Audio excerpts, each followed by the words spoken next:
As part of my design team duties over at the Counterfeit Kit Challenge, we make our own supplies once a month. They call it Forgery on the 4th over there. I call it my monthly makes. I actually have a total of 3 tutorials for you today. In this one, we will be inspired by postage to use trendy products to create our own little collage postage stamps. Hello everybody, welcome to Crafty Soup. My name is Misty, where I create with paper and photos in artful ways. We're going to be making our own postage stamps using products on the card making market, and I'm using the Waffle Flower Postage Collage die set. This is intended for an A2 size card, and it's a die that cuts out a sheet of postage style stamps. These stamps are a hot trend in the card making market, and there are plenty of companies that offer postage style products. I like Waffle Flower because they have lots of add-ons to go with their postage, and I like the size of their die, and they have these extra shapes if you want to create shaped postage as well. So this add-on stencil called the Postage Collage Coloring Stencil, I believe. You can see the title there on the screen. It has this piece, which is a masking stencil for your postage, and you'll see what we do with this in a minute. You do have to make sure it's lined up correctly in order to use it, but we'll get to that some more. It also has some patterns that you can add to your postage, and here's another set that I have for this. I don't think I'm going to use it today, but just know that it has lots of options out there from various holidays and other themes to go with these. All right, I am pulling out other stamps from my stash. While Waffle Flower does offer stamps to go with these, I chose not to buy any of those because I have plenty of stamps in my stash. All you have to really do is look for stamps of the size that will fit. I'm really excited about this mushroom stamp because one of the elements in our inspiration kit when we built our scrapbooking kit this month was mushrooms, so I'm definitely going to bring that in. And then this stamp is slightly larger than will fit in an opening, and I will show you how to approach that in a little bit. And then I just have some other stamps randomly here and there that I have images that I think will work for what I want to work with this month. All right, I pulled out some alabaster cardstock from Spellbinders. You can see the difference in color between a plain white cardstock, and this will tone down our colors a little bit, and it will go with the mood of the scrapbook kit I put together this month. And if you don't know about my scrapbook kit builds, I'll link you up down below and up in the corner. Now, I've die cut this postage set out, and if you have little bits of circles still adhered where those postage, quote unquote, tears apart, you can go ahead and pop those out by gently rubbing a piercing tool along the edge. Now, the best way to get those to pop out on their own is to make sure your die is clean. Those little tidbits tend to stick in all the grooves, and having this kind of brushy tool, this is also made by Spellbinders to help clean out the nooks and crannies, will help you get clean cuts. So here we go. I got this cut. Most of them are already out, and when I rub my tool over them, the rest of them just kind of fall right out. So cleaning your tools makes sense. When we go to work on our postage, we want to make sure we're working on the front. The front is the one there on the right, and the back is the one there on the left. You can see the difference for yourself. Make sure you are working on the front. Make sure your stencil is working on the front by being able to read the branding words on there. And then you can line up your stencil over your postage. This is going to cover up both the little perforated edges that you can use to cut these stamps apart into individual pieces. Also, there's a little stitching line around the outside edge of the stamp, and that covers up that as well. So when you create your artwork, it will have a nice margin within all of those borders.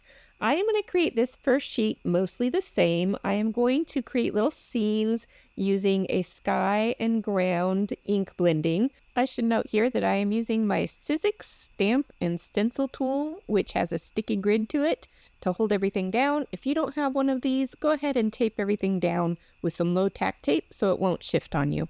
So I am using a small blending brush and a very light color of ink, and I can add the layers up a little bit to get the depth of color that I want. And I am tapping off on the lid to make sure I'm not getting blotches of ink, and you'll see that go wrong a little bit later. Now I'm using this angled shading brush, and this one happens to be from Honeybee Stamps. There's lots of brands out there. I like the angle of this one for doing this kind of flicking motion that I'm gonna do next. So I'm going to make sure I tap off lots of this ink because this is a brown. It's very dark. If I went straight in with my ink, it would look like mud. So I'm just trying to get a haze of a ground color there. All right, with all of mine done, you can see my blue did go wrong. Now, that is a problem with the type of blending tool that I'm using. This has a very curved edge, both from front to back and side to side.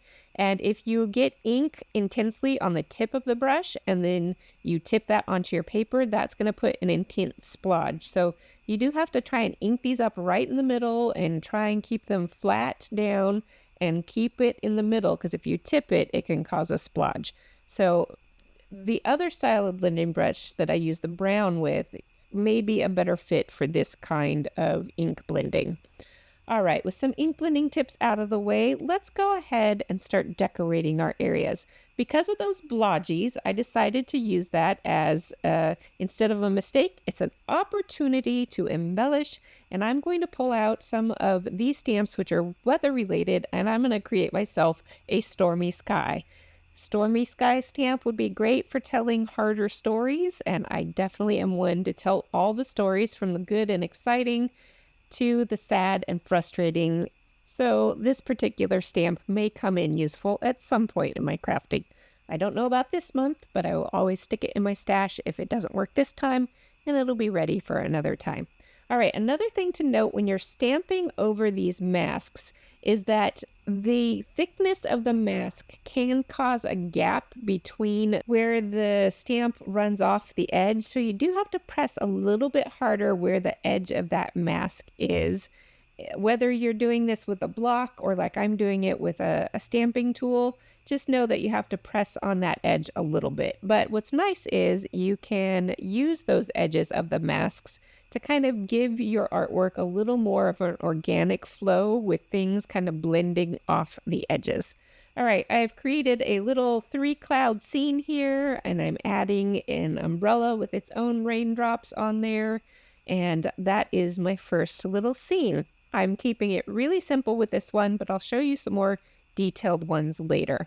There was also some branches in the inspiration that we worked with this month for building our kits, and I wanted to be sure to include some branches in here, so I'm doing it with my stamps. And this is where I just realized it gets confusing between talking about art stamps to make the artwork versus the postage stamps, which are the embellishments that we're making. At any rate, I'm just going to keep going with this project, and I will try to avoid the word stamp. All right, I'm definitely not going to show you everything I do because I did make a lot of these, but I will point out a couple of tips, tricks, and techniques that I did while I was working. So my next image here is going to be these mushrooms. As you can see, the stamp set is gone yellow. This was a really old stamp that is one of the early versions of photopolymer, which will yellow over the time. It doesn't affect the quality of the stamp, but they have improved photopolymer since then, and it's much less likely to yellow with age these days. All right, I am using this ink from Concord in 9th. In fact, all my inks are. And this one in particular is called Mushroom. And I love that I'm stamping mushrooms with my mushroom ink. And I really like this color because it is a gray brown. And we're going to do some watercoloring. So first thing I do is stamp my image a couple of times to get a good coat of ink. Sometimes, depending on your paper, if you just touch a wet paintbrush to the ink, it will start bleeding out. And here you can see it is bleeding out just a little bit, and it's turning into its own watercolor paint. Now, it wasn't quite as dark as I want it to be, so I'm going back to the lid of my ink pad, which happens to have some ink on it. If yours doesn't, you can smash some ink onto a piece of plastic and pick it up that way. And then I'm adding darker tones of this color just to a couple of spots, just to give some variation. I stamped a second mushroom, and I'm doing exactly the same thing. I used the wet brush first to pick up and activate the stamping ink, and then I'm using my paintbrush to add extra darkness to other areas. So I have done various things to this image, and you can see I'm all done with my little graphics, and I think they are beautiful. I am pleased with everything that came out here. I am going to go ahead and cut these all apart. It works a little bit better if you cut long edges from edge to edge first, and then cut crosswise across the other ones. And that way you don't have awkward edges where those little perforation circles got nipped funny. So let's talk about stamps that are too big to fit in just one opening. If you have a really large stamp, you can just stamp it across all of the openings. I'm going to show you a little technique here where you can get half the stamp on one side and then go ahead, if you want to, and stamp the other half on the other side. What's particularly challenging about this stamp is that you can't see through it. It is a cling stamp and not a photopolymer stamp. So I am going to use a technique to help me figure out where to line this up. In order to do that, I'm going to use a scrap piece of plastic that was product packaging. I'm going to overlay everything with that plastic. Sometimes these plastics will have a little hole in them that are there from the manufacturer, so just avoid that area of the plastic. I'm going to tape it down because some of these stamps can stick to the plastic and then pull it up and shift it and move it, and that can be a problem, which I have later on in the video. But then I put my stamp in place where I think it will look good, and I'm going to go ahead and ink up that stamp, and then I will stamp it down on that plastic. When I lift up my stamp, I can see that it's totally crooked, so I'm glad I did a test run before doing the actual thing. It's really easy to just wipe the ink off that plastic because this water-based ink does not stick to plastic, and I can try it again. All right, with my stamp where I want it to be, I am going to go ahead and mask off other edges of the area so I don't overstamp by accident. It's not really an issue here, but if you have a stamp that it is an issue with, you can go ahead and do this. And then I go ahead and stamp it down, and I can peel off my masking tape, and there is my little image on one of my stamps. Now, I wouldn't normally wipe away this ink on the masking stencil at this point because it can accidentally smudge over, but I wanted to show you where that image ended because I am going to use a piece of tape to cover up that side of the stamp so that in the next cell over, the next postage stamp over, I can get the back half of the image. I'm going to use the edge of the tape and line that up with the edge of my masking stencil. Now here I'm going to fold my tape down to give myself a little handle so that the tape doesn't stick to my fingers and shift and move. Once that's in place, I can pick up my stamp. I'm going to leave that tape on there so that when I ink up that stamp, it won't get ink on the front half of the stamp, and then I can peel that tape away. So there you can see I've inked one half. I can peel that tape away, and now my ink will only be on that extra half of the stamp. So I practiced, my plastic shifted, and then when I did the real one, you can see it's a little bit shifted, but I'm okay with that. I'm okay. I'm just going to move on. And I'm adding more decoration and artwork to this. I'm adding a little bit of splatters. I'm building up little sceneries with more kind of foliage pieces and little flower pieces. And I'm just keep going. All right, notice I'm using a totally different color scheme here. I've got browns and blacks and reds for this section of stamps. You can do every single little image on this piece totally different if you want to. So it's all up to you. Because these ones are a little bit simple, I wanted to add just a haze of color all the way around the images so that, as you see here, they look more like a complete image that doesn't just run off the edge of the postage stamp. So there you go. I've got this next set of stamps.